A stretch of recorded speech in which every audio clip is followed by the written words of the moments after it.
ह्या टाईपचे आणखी काही एक्झाम्पल आहे, त्याचा आपण स्टडी करूया. बघा फॉर्म्युला दिलाय, त्या फॉर्म्युलामध्ये जे काही एक्झाम्पल दिसतंय ते एक्झाम्पल आपण घेऊया. बघा सेकंड नंबरचा फॉर्म्युला जो होता तो मी घेतलाय, integration of K D X is equals to K X आणि आपल्याला पुढे असतंय प्लस सी.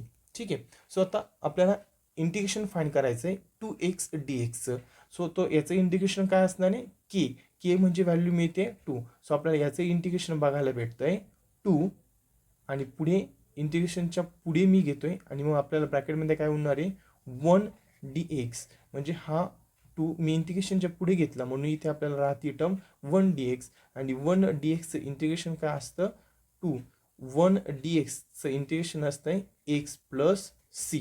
ओके. सो आपल्याला हा रिझल्ट बघायला भेटला आहे 2x प्लस सी.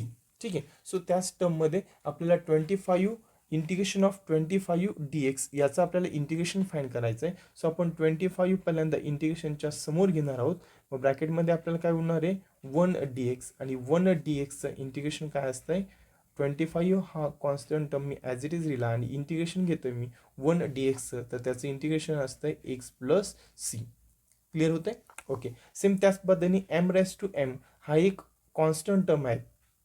याला कॉन्स्टंट काय म्हणतोय आपण, कारण याच्यासोबत एक्स नाही आहे. जर याच्यासोबत एक्स आला तर ही टर्म कॉन्स्टंट होणार नाहीत. इथे दोन्ही ठिकाणी एम आहे आणि आपल्याला याचं इंटिग्रेशन घ्यायचं विथ रिस्पेक्ट टू एक्स सोबत.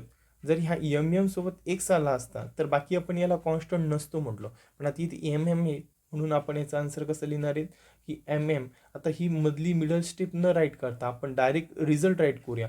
बघा कसं रिझल्ट राईट करणार आहे, एम रेस टू एम ही जो टर्म आहे तो आपण ॲज इट इज लिहूया. म्हणजे ही टर्म आपण ब्रॅकेटच्या इंटिग्रेशन साईनच्या पुढे घेतलं, मग मध्ये काय होणार आहे इंटिग्रेशन साईन 1 dx म्हणजे याच्यासारखं आणि 1 dxचा रिझल्ट काय असतो x plus C.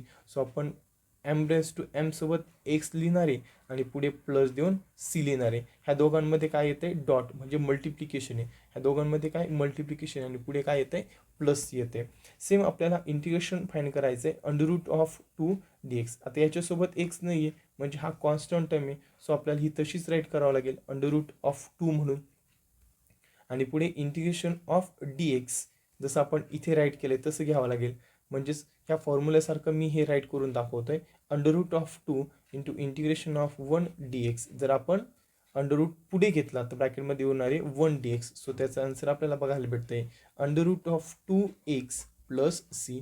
Same E raise to X याच्यासोबत पण एक्स नाही, ई रेस टू ई आणि डी एक्स याचं आपल्याला इंटिग्रेशन फाइंड करायचं ई रेस टू एक्सचं. याचं इंटिग्रेशन कोणासारखं येणार आहे या एम रेस टू एम सारखं. म्हणजेच काय येणार आहे ई रेस टू ई असेल आणि पुढं कोणाचं इंटिग्रेशन असेल 1 dxचं.